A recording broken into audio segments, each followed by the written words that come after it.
Donc, c'est ainsi que cela a commencé à être très difficile pour moi. Je n'avais plus le privilège ou l'opportunité de regarder la télé.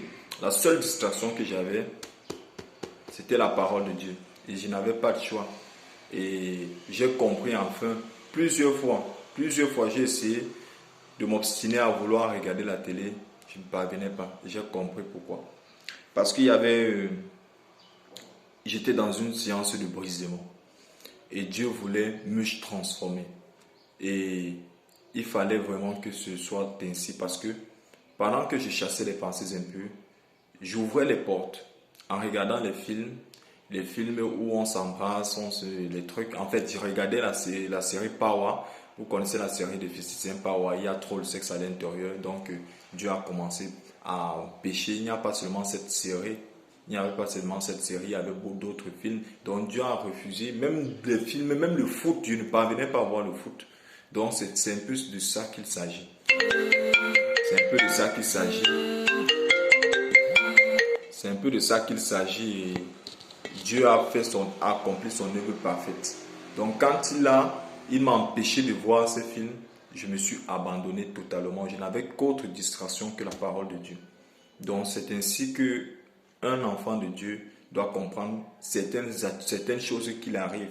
Certaines choses peuvent t'arriver, ce n'est pas que tu es en train mais c'est tout. C'est la volonté de Dieu. Surtout quand tu t'abandonnes. Et quand tu t'abandonnes à Dieu, tu as d'autres défis, tu as d'autres situations de tentation auxquelles tu fais face. Mais maintenant, tu dois résister en sachant, en t'appuyant sur la parole de Dieu. En t'appuyant sur la parole de Dieu, tu dois savoir que ça, c'est la volonté de Dieu et tu dois résister. Parce que la parole de Dieu, comme David dit, la parole de Dieu est une lampe à nos pieds. C'est elle qui nous permet de marcher. Elle éclaire nos sentiers. Donc, quand nous voulons marcher, nous devons nous appuyer sur la parole de Dieu pour savoir que non, ici là, je suis en train de plaire, je suis en train de marcher dans la volonté de Dieu. C'est un peu de ça que je voulais parler.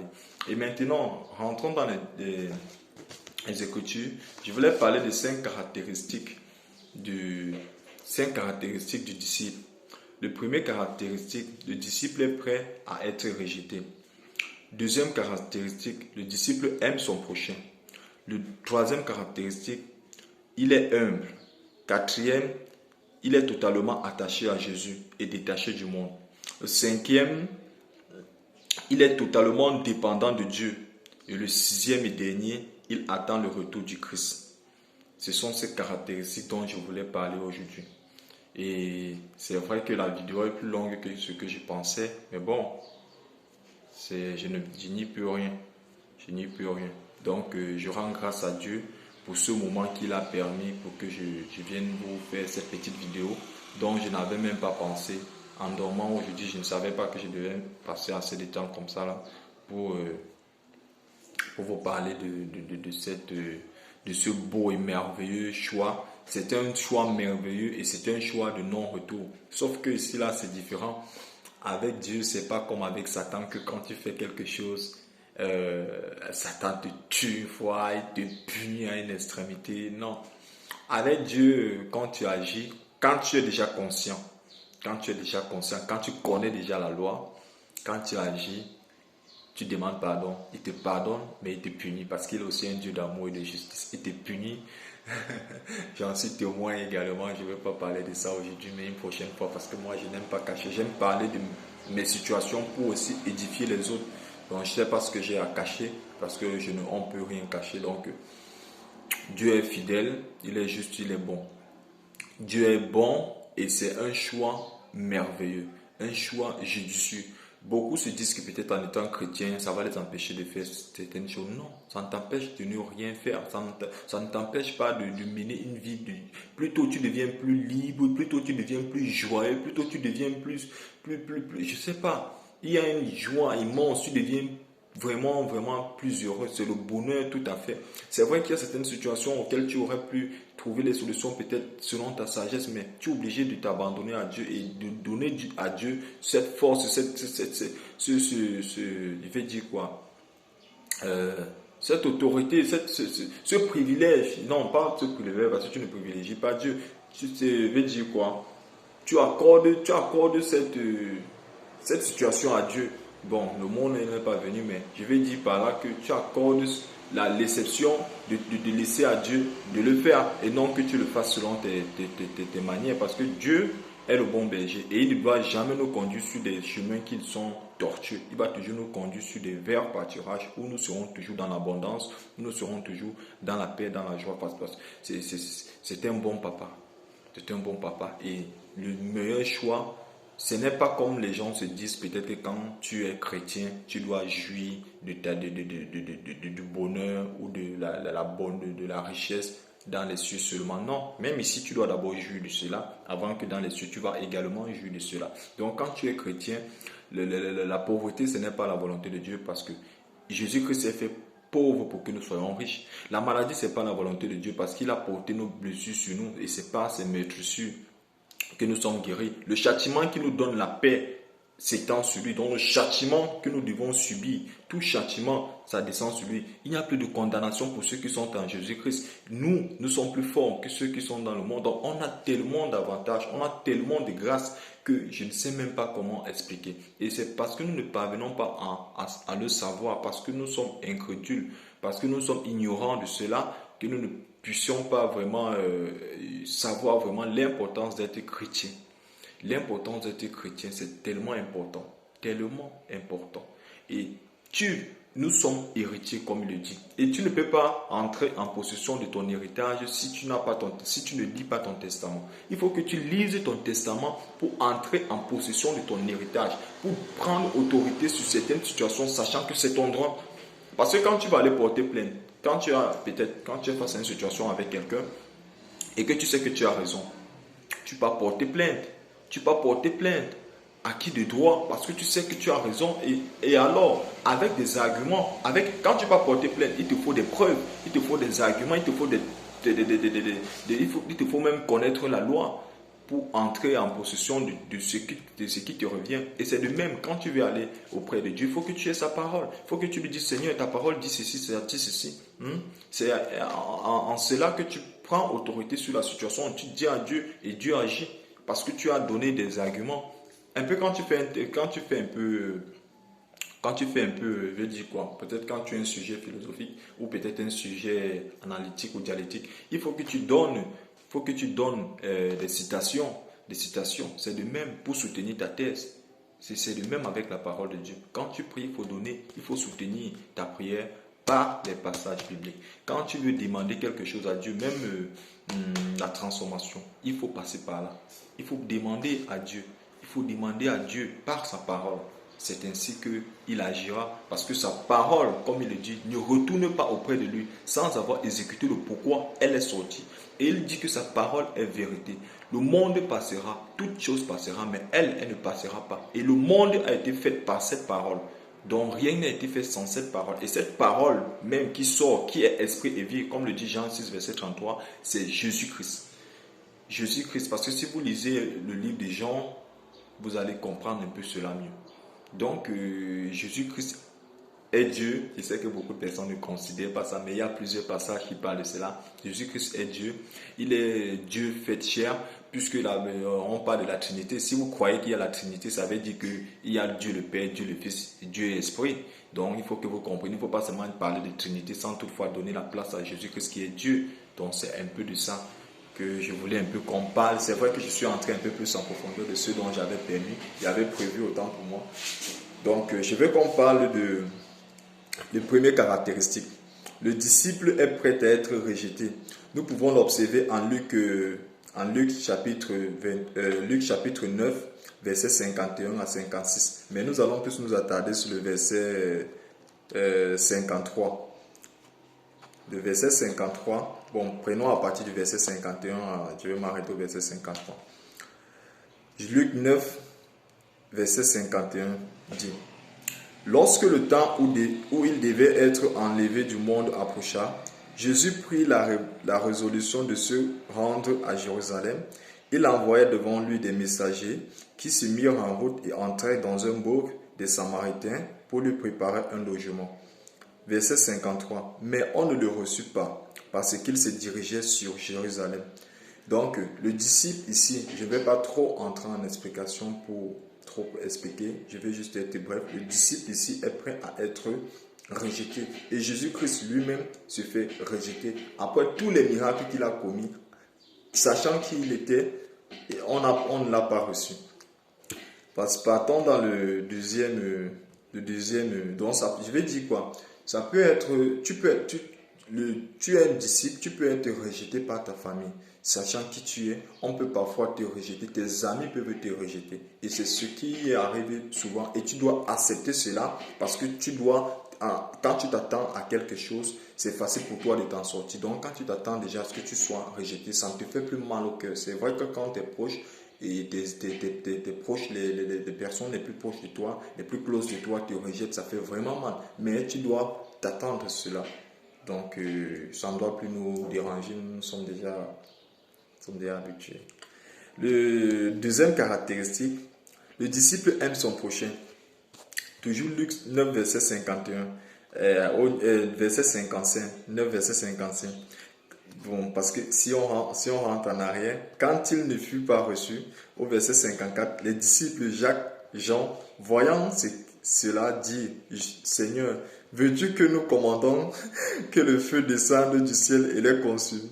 Verset 55, Jésus-Christ par amour pour nous dit, Jésus se tourna vers eux et réprimanda disant, vous ne savez de quel esprit vous êtes animés. Parce que l'esprit de Dieu qui est en nous, c'est un esprit d'amour et ce n'est pas un esprit de vengeance. Nous ne devons pas tirer vendange de nous-mêmes. C'est Dieu qui tire vendange de nous. Notre vengeance, c'est Dieu qui le tire. Et, excusez le mot vendange que j'ai utilisé, c'est un autre contexte. Excusez-moi.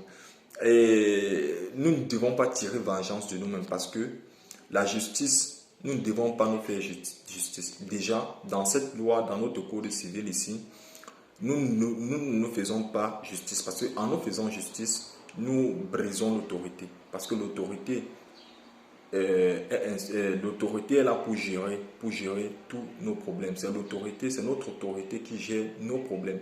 Donc, c'est l'autorité qui est chargée de nous rendre justice. Et c'est de même que nous-mêmes, étant du domaine spirituel, nous allons, notre autorité qui nous a été léguée par Dieu quand c'est pour prendre sur certaines situations, mais nous ne devons pas nous rendre justice nous-mêmes. C'est Dieu qui doit nous rendre justice. Et nous devons le faire par amour. Parce que Dieu, quand nous prions à Dieu, comme il est écrit dans 1 Jean chapitre 5, verset 14 à 15, que si nous demandons à Dieu selon sa volonté, il nous écoute. Selon sa volonté, il nous écoute. Donc quand nous prions, nous demandons à Dieu selon sa volonté, il nous écoute. Donc quand nous ne prions pas selon sa volonté, il ne peut pas agir, il ne peut pas nous écouter parce que ce n'est pas selon sa volonté. La volonté de Dieu, c'est que nous soyons amoureux. La volonté de Dieu, c'est que nous soyons justes. La volonté de Dieu, c'est que nous aimons notre prochain. Parce que c'est le nouveau commandement, aimez vos ennemis. Aimez vos ennemis. Et c'est pour cela que nous devons aimer nos ennemis. Peu importe la situation, nous devons les aimer. C'est Dieu, mais nous devons laisser à Dieu de faire ce qu'il doit faire. C'est Dieu qui doit agir. Ce n'est pas nous. Nous ne sommes pas sages comme Dieu. Dieu est plus intelligent. Il sait pourquoi il n'agit pas. Il sait pourquoi il agit. Donc, nous devons laisser l'autorité à Dieu. C'est un peu ça. Et le 3, Luc, le troisième caractéristique, l'humilité. L'humilité. Le disciple est prêt à être... le disciple doit être humble. Il y a beaucoup de passages qui parlent de cela. Luc 14, verset 10 à 11. Luc 14, verset 14. Luc 18, verset 14. Mais lisons Luc 14, verset 10 à 11. Luc 14, verset 10 à 11.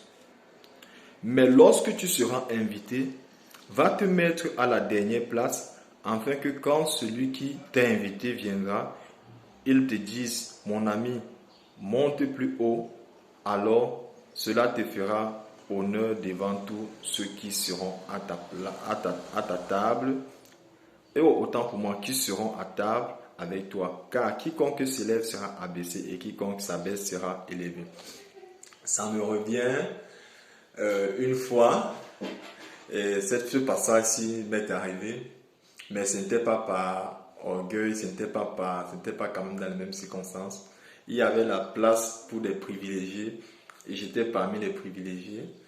J'étais assis, on m'avait invité, j'étais assis. Et malheureusement, il y a des personnes qui sont venues en plus et c'était nos aînés. Et alors, nos aînés, il y avait des personnes moins privilégiées.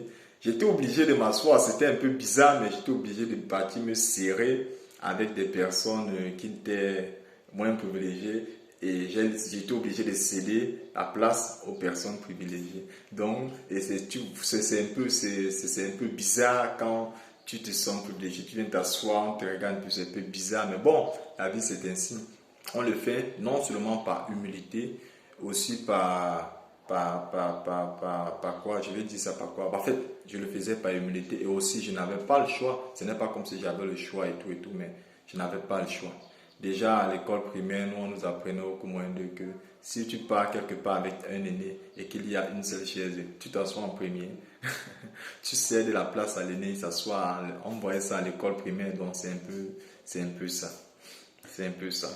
On doit être humble et Jésus-Christ a été élevé, comme on le dit dans Philippiens 2, à partir du verset 6 ou 5, quelque chose comme ça, jusqu'au verset 11, ou 10 ou 11 qui parle de l'humilité. Jésus-Christ a été élevé au-dessus de tout nom. Ce n'est pas parce qu'il a accompli seulement ce miracle, parce que même quand on l'insultait, il ne répondait pas par l'injure. Il était toujours humble. Il était Dieu, mais il ne se rendait pas égal à Dieu. Il était humble dans toutes choses. Tout ce qu'il faisait, il y avait toujours d'humilité. Même comme les gens utilisent souvent les mots que non, Jésus-Christ a insulté les gens et tout. Je ne vois pas... La Bible dit que Jésus-Christ n'a pas péché. Déjà, il n'est pas né d'une sémence pécheresse. Parce que la sémence, Dieu a enfermé le péché dans la chair. Mais c'est pour cela qu'il a fait naître Jésus, pas par la sémence d'homme, pas par une sémence d'homme, pas par une sémence corruptible, mais par une sémence incorruptible.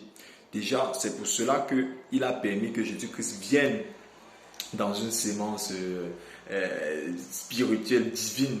C'est pour cela qu'il n'a pas voulu que ce soit Joseph qui soit l'auteur du père de Jésus.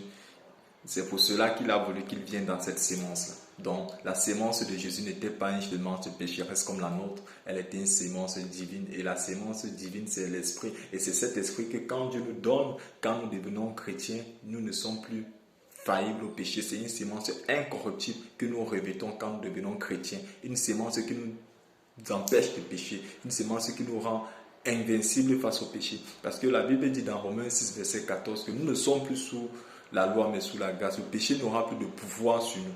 Donc, parce que nous ne sommes plus sous la loi mais sous la grâce. Ça, c'est Romains 6, verset 14. Donc, c'est tout ça. Quand nous devenons chrétiens, nous avons ce privilège, cette puissance-là, cette sémence incorruptible-là que nous revêtons. Donc, je rends grâce à Dieu pour la sagesse dont tu m'accordes. Parce que je n'ai même pas prévu cela. Je n'ai même pas... méditer sur cela, et puis je rends grâce à Dieu que son esprit me conduise dans tous ces exemples-là. Je lui rends toute la gloire. Et partons sur le caractéristique 4, parce que j'ai parlé de l'humilité au troisième caractéristique.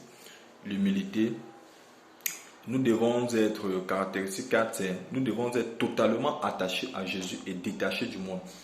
Voici un exemple qui est une caractéristique vraiment qui est une caractéristique qui est très importante. C'est caractéristique, c'est une ou c'est un. J'ai oublié de toutes les façons.